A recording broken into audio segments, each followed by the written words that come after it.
I was 3 days into my shift at the lookout tower when I realized how quiet the forest really is. It's not the same kind of quiet you get in a house or apartment. No hum of appliances, no distant city sounds, no other people. Out here, the quiet is absolute. It's the kind of quiet that presses down on you, makes your thoughts feel loud, and makes every tiny noise in the forest seem deliberate. At first, I liked it. I came out here for the isolation after all. The tower was perched on a ridge deep in the heart of the national park, surrounded by a sea of green pines and thick underbrush. From the top of the tower, I had a perfect 360-degree view of the wilderness. I could see for miles in every direction, nothing but rolling hills, forest, and the occasional river glinting in the sunlight. It was beautiful and lonely, exactly what I wanted. The tower itself was basic, just a single room elevated on steel beams, with windows on every side and a rickety staircase leading down to the ground. Inside was a cot, a small desk with a radio, a propane stove, and shelves stocked with canned food and water. The only contact with the outside world was the old two-way radio, used to check in with the ranger station once a day. There was no cell service this deep in the woods, no Wi-Fi, no distractions. I settled in easily enough. I spent the first couple of days scanning the horizon for smoke with my binoculars, boiling instant coffee, and reading the paperback novels I'd brought with me. There was something comforting about the routine, the simplicity of it all. But on the first night, something strange happened. I was lying on the cot, half asleep, when the radio crackled to life. A burst of static filled the room, making me sit up with a start. I reached over and twisted the knob, thinking it was just interference from a storm or a passing plane. But as I leaned closer, trying to make out the garbled sounds, I thought I heard something else. A voice. It was faint, buried deep in the static, but it was there. Just a few words, spoken in a low, raspy tone. My name. "Hello? Is anyone there?" I said into the microphone, my voice tight with unease. The radio hissed with more static, then fell silent. I stared at it for a long moment, my skin crawling. I knew I should have written it off as nothing, just interference, some random fluke, but I couldn't shake the feeling that it had been intentional. Someone, something, was trying to reach me. The following morning, I climbed out of bed, still shaken from the strange radio interference the night before. The sky was clear, with only a slight breeze rustling the pines, but I couldn't shake the feeling that something wasn't right. I checked the radio again, just static. It was as if whatever signal I'd heard last night had vanished into the air. I decided to do my usual morning scan of the forest with the binoculars.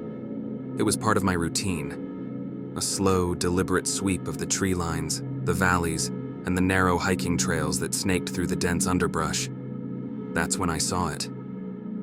At first, I thought it was just an animal moving through the trees, maybe a black bear or an elk. But as I focused the binoculars, my stomach dropped. It wasn't an animal. It was a figure. It stood deep within the tree line, half hidden among the shadows, motionless. Too far away for me to make out details, but something about the way it stood, rigid, upright, made my skin crawl. Its posture seemed almost human, but not quite right, like it had never fully learned how to stand still. Then it moved. The figure took a slow, deliberate step forward, and I swear its head tilted slightly, as if it knew I was watching it.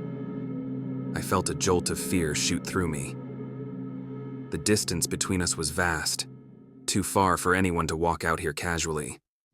There were no campsites nearby, no reason for anyone to be standing that deep in the forest. I scanned the area around it, hoping to see signs of a trail or a hiker, but there was nothing. Just that lone figure standing in the woods, unmoving now, watching. A chill ran down my spine. I adjusted the focus, trying to get a clearer look, but when I zoomed back in, it was gone. I lowered the binoculars, my heart racing. I scanned the forest again, but the figure had disappeared.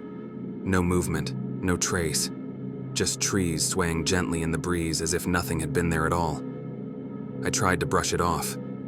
Maybe it had been an animal, and my tired brain had mistaken it for something else. But deep down, I knew that wasn't the case. Whatever I'd seen, whatever was out there, wasn't normal. Later that afternoon, the radio crackled again. This time, it was Ranger Tyler from the station. His voice was sharp and businesslike, the kind of tone that suggested something serious was going on. "Hey, Tower 9, got a question for you." I leaned over and pressed the mic button. "Go ahead." "We've got a report of a missing camper," Tyler said. "Young guy, mid-20s. Came through your sector a couple of days ago. Anyone pass by your post or stop to ask for directions?" I frowned. "No, I haven't seen anyone out here. Are you sure he came this way?" There was a long pause on the other end, then a sigh. "Yeah. His last known location was near your tower. If you see or hear anything, radio in. His family's pretty worried." "Will do," I said, and the line went dead with a sharp click. I sat back in my chair, chewing on the inside of my cheek. A missing camper. It wasn't unheard of for people to get lost in the forest, especially near the more remote trails. But it rarely happened this deep in the park. Most people knew better than to wander off without a map or supplies. My mind flashed back to the figure I'd seen in the woods. Could it have been the missing camper? Maybe he was disoriented, lost. But something about the way that figure had moved, it didn't feel right. That evening I scanned the forest again, focusing on an old abandoned cabin about a mile away. It was just a small one-room shelter, used by rangers in the past but long since left to rot. No one was supposed to be out there, but as I stared through the binoculars, a flicker of movement caught my eye. Someone was inside.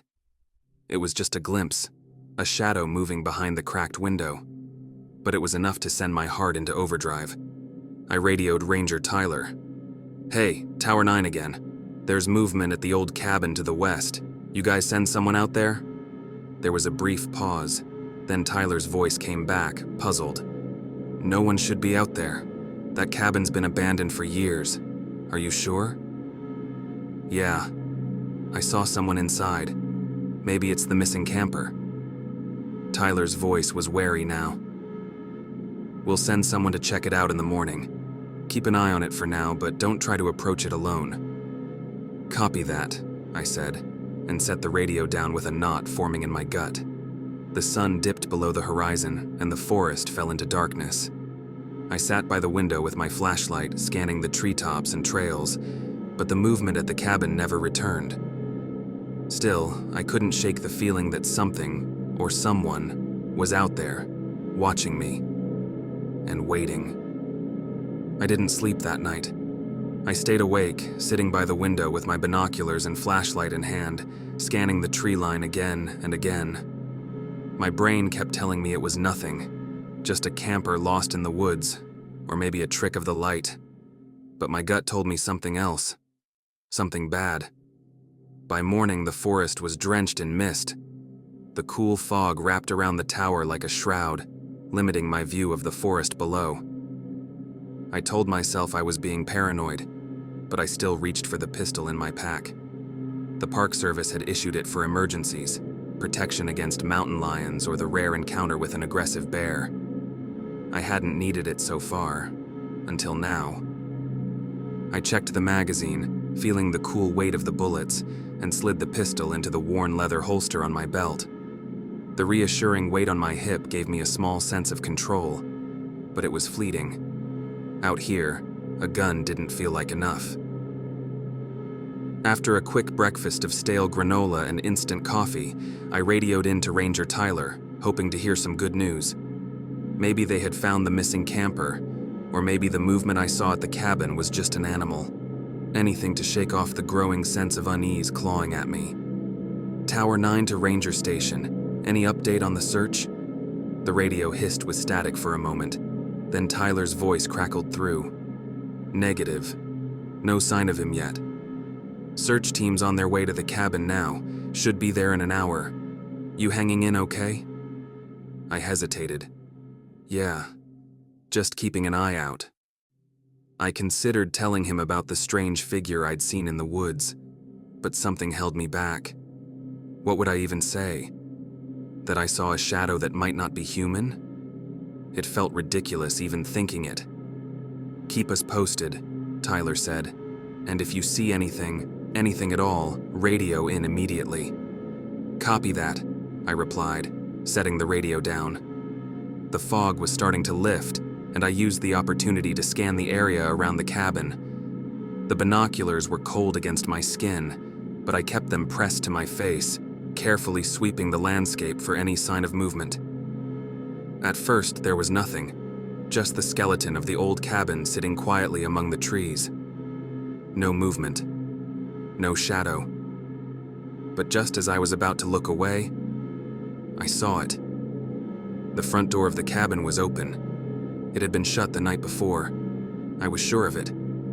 But now, it hung ajar, swaying slightly in the breeze. A shiver ran down my spine. I adjusted the binoculars, zooming in closer, and that's when I saw the footprints. They were faint but unmistakable, trailing through the dirt from the cabin door and disappearing into the woods.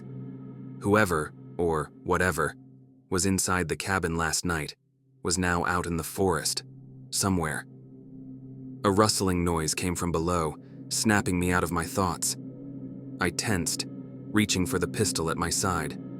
The sound was faint but deliberate. Dry leaves crunching underfoot, twigs snapping. Something was moving near the base of the tower. I stood up, heart hammering, and leaned over the railing to look down. My flashlight beam cut through the morning mist, sweeping across the forest floor. Nothing. Just the empty clearing and the swaying trees. I stayed there for a long moment, listening, waiting. Then, just as I was about to step back inside, I heard it. A single footstep. It came from just beneath the tower, slow and deliberate, followed by another. I froze, my hand tightening around the grip of the pistol. I knew there was nothing down there. I'd checked just moments ago, but now, something or someone was standing right beneath me, out of sight. I took a deep breath, pulled the pistol from its holster and called out, "Hello? Who's there?" No answer, just the slow, deliberate crunch of another footstep on the leaves below. "Show yourself!" I shouted, raising the pistol with both hands, aiming at the staircase leading up to the tower. My voice echoed through the forest, swallowed up by the thick air. The footsteps stopped. I stood there, heart pounding, every nerve on edge, waiting for something to appear. But nothing did. The clearing was empty, silent again, as if whatever had been there had slipped back into the forest without a sound. I kept the pistol raised, scanning the woods for movement, but there was nothing. No animal, no person, just the quiet, suffocating stillness of the forest. After what felt like an eternity, I slowly backed into the tower, locking the door behind me. I stood there for a long moment, gun still in hand, trying to make sense of what just happened. I could feel the sweat on my palms, the adrenaline buzzing through my veins. Something had been out there, something that knew I was here, and wanted me to know it too. That night, the radio came to life again. It started the same way, just a burst of static, followed by faint crackling noises. I leaned over, adjusting the frequency, hoping to catch Tyler's voice. Instead, the static grew louder, more erratic, like someone was trying to tune in from a distant signal. And then, through the crackling noise, I heard it. My name. It was a whisper, faint but unmistakable. My heart skipped a beat as I leaned closer to the radio, my hands shaking. "Who is this?" I whispered into the mic. There was a brief pause. Then the voice came through again, clearer this time. "Get out. Now." The hair on the back of my neck stood on end. The voice wasn't Tyler's. It was raspy, distant, and filled with urgency, as if the speaker was desperate to get the message across. "Who is this? What do you mean?" I demanded, my voice trembling. The radio hissed with static for a moment, then fell silent. I twisted the dial, trying to get the signal back, but there was nothing, just dead air. I sat back, my chest tight with fear. Someone, or something, was trying to warn me. I stared out the window into the dark forest, my hand resting on the pistol at my side. Whatever was out there wasn't just watching me, it was getting closer. I slept with the pistol on my chest that night, the cold metal digging into my skin through my shirt. Not that I got much sleep. Every time I drifted off, I heard things. Faint, almost imperceptible noises, like the soft crunch of leaves underfoot or the distant snap of a branch. When I finally gave up on sleep and climbed out of bed, it was still dark. I pulled on my boots and stepped out onto the observation deck, the wooden planks creaking beneath me. The forest was a wall of black below, thick with shadows, and the moon barely cast any light through the canopy. I scanned the clearing with my flashlight, my heart thudding in my chest. That's when I saw it again. The figure. It was farther away this time, standing at the edge of the clearing where the tree line began. Through the mist, I could just make out its shape. A tall, slender silhouette, perfectly still, facing the tower. It didn't move. It didn't sway like the trees around it. It just stood there, watching. I raised the binoculars, my hands shaking as I tried to focus on it. The figure was human in shape, but wrong somehow. Too thin. Its limbs were elongated, and its posture was stiff and unnatural, like a puppet held up by invisible strings. Then it moved. It didn't walk or run, just twitched, almost like it was glitching, its limbs jerking unnaturally as it took a step forward. And then another. The slow, deliberate movement sent a bolt of fear through me. I grabbed the radio. "Ranger Station, this is Tower 9. Something's out here. There's a person, I think, at the edge of the clearing." Static hissed in response. I twisted the dial, desperate to hear Tyler's voice. "Ranger Station, do you copy? I need backup out here." Nothing. Just static. The figure took another step, its head tilting unnaturally to the side. I aimed my flashlight at it, and for a brief moment, the beam caught something, pale, almost reflective. A face, or the hint of one, staring straight at me. But it wasn't a face I recognized. It smiled. I stumbled backward, nearly dropping the flashlight. My heart pounded in my ears as I fumbled with the radio again, twisting every knob, flipping switches. But the signal was gone, and then the figure twitched again, closer this time. I pulled the pistol from my holster, my hands slick with sweat. "Stay back!" I shouted, my voice cracking. "Don't come any closer!" It didn't stop. My pulse hammered in my ears as I gripped the pistol with both hands and aimed at the figure. I squeezed the trigger. The shot cracked through the night like thunder echoing off the hills. The recoil jolted my arms, and for a split second I thought I'd hit it. But when the muzzle flash faded and the smoke cleared, the figure was gone.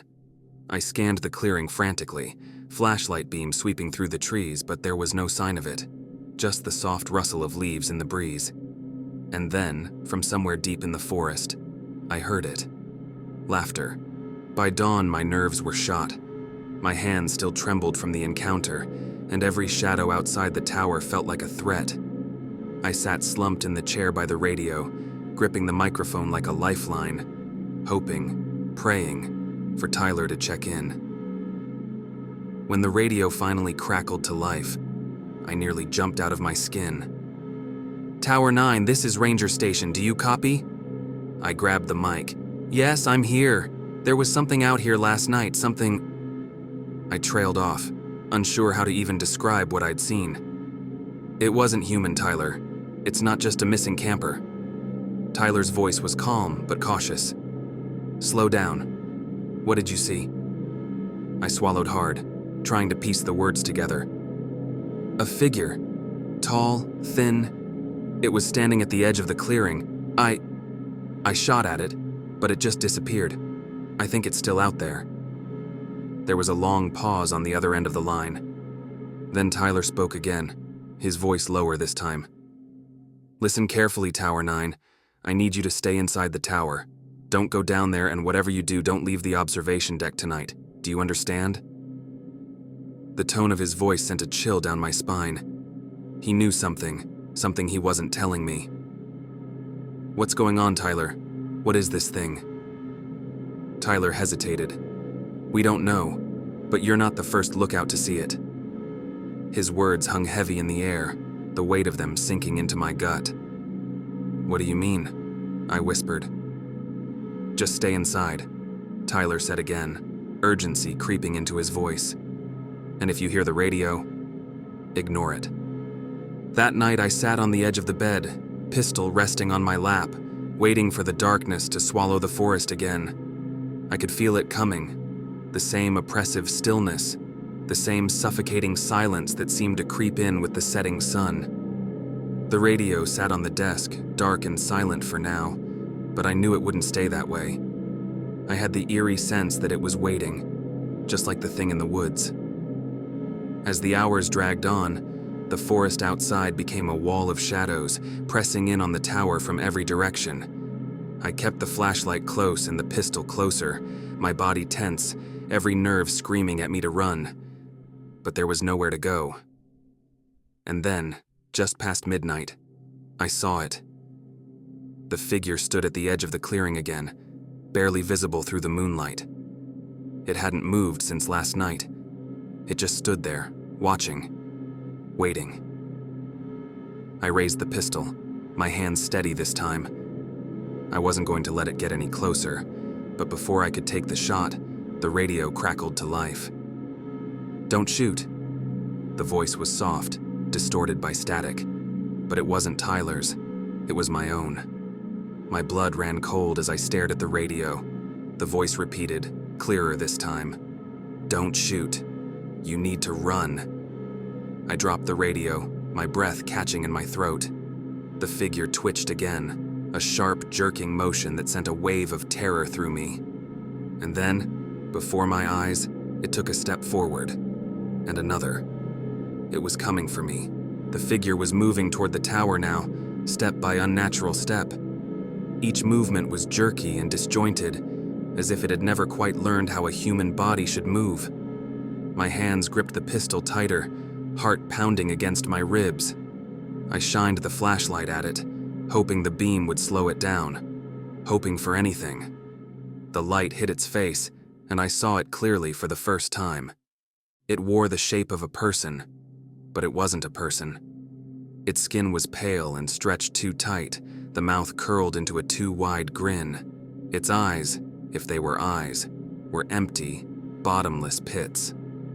And somehow, despite the grotesque appearance, it looked familiar, like it had studied me and tried to wear a version of my face. "Stay back," I shouted, raising the pistol. The thing twitched again, jerking forward, its limbs moving in short bursts. I fired once, twice, both shots echoing through the forest. The bullets hit it dead center, but the figure didn't flinch. It just kept coming. I stumbled back into the tower, slamming the door behind me. My breath came in ragged gasps as I slid the bolt into place. I knew it wouldn't stop the thing, but it gave me a second, just 1 second, to think. And then the footsteps started. Slow, deliberate steps on the metal staircase, each one sending a jolt of terror through me. It was climbing the tower. I grabbed the radio off the desk, hands shaking as I twisted the dial. "Tyler, it's here, it's coming up the stairs. What do I do?" The radio hissed, then Tyler's voice cut through, sharp and urgent. "Run! You need to run." I backed away from the door, heart hammering in my chest. "There's nowhere to run. It's coming up the stairs." Tyler's voice was distant, almost drowned out by the static. "It's not trying to get in. It's trying to keep you in." The words hit me like a slap. My mind raced, trying to make sense of them. What did he mean? Why would it want to keep me in the tower? And then it hit me. This wasn't a normal predator. This thing didn't want to get inside the tower. It wanted to trap me here. I ran to the window and scanned the tree line with the flashlight. That's when I saw it. The forest below wasn't just a mass of shadows. There were more of them. Dozens of figures, standing motionless at the edge of the clearing, all of them staring up at the tower. And among them I saw something that made my blood run cold. A fire lookout tower just like mine, but farther off in the distance. Its shape was barely visible through the thick mist, but it was there. And inside that distant tower, I saw someone who looked just like me. A sharp knock rattled the door behind me, making me jump. I spun around, raising the pistol again. The figure outside was still climbing, its footsteps slow and deliberate, as if it knew I had nowhere to go. The truth slammed into me like a punch to the gut. Tyler was right. This thing wasn't trying to get in. It was keeping me here, isolated, trapped, watching. And if I stayed, I would become part of this nightmare. I joined the forest of figures standing endlessly at the edge of the clearing. I had one chance. I had to run. The staircase rattled beneath the figure's weight as it reached the final steps. I shoved the pistol into my holster, grabbed my pack, and threw open the window. The cold night air hit me like a slap, but I didn't hesitate. I climbed out onto the narrow railing, balancing precariously as the wind howled through the trees. Below me, the figures stood silent and still, waiting for me to make my move. I looked back at the door, now trembling under the thing's weight, and then down at the dark forest below. There was no other option. I jumped. The fall was a blur of cold wind and rushing air. I hit the ground hard. The breath knocked from my lungs, but I didn't stop. I scrambled to my feet, pain shooting through my ankle, and ran as fast as I could, toward the tree line. The figures didn't move. They stood at the edge of the forest, their black, empty eyes watching me as I sprinted past them. For a brief, heart-stopping moment, I thought I was free. The forest opened up in front of me, and the nightmare seemed to peel away with every step. But then, I saw it. The same tower, standing tall among the trees, just ahead of me. I stopped cold, gasping for air, my mind reeling. No matter how far I ran, the tower was always there, waiting. The forest looped back on itself, trapping me in an endless maze. And standing in the window of the tower was me. The figure in the window smiled, a twisted, knowing grin that didn't belong to me. And I realized with sickening certainty that I wasn't running away from the tower. I was running toward it. I collapsed to my knees, the pistol slipping from my grip. My breath came in ragged sobs as the truth settled over me like a suffocating blanket. The forest wasn't just trying to trap me. It had already trapped me. There was no escape, no way out. The figures in the woods watched silently, their empty eyes gleaming in the moonlight. They had been here before me, and they would be here long after I was gone. And now, I was part of them. I don't know how long I sat there, staring at the tower in front of me. Minutes, hours. Time didn't seem to matter anymore.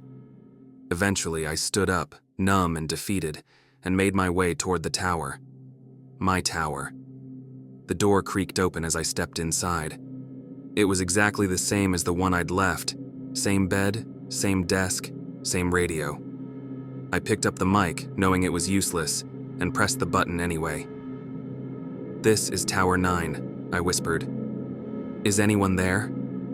The radio hissed with static, and through the crackling noise I heard it. My own voice, distorted and distant. "Stay in the tower. Don't leave the deck." I dropped the mic, my heart pounding in my chest. And that's when I knew. I would be here forever, watching, waiting, part of the forest's endless cycle. And soon, someone else would take my place.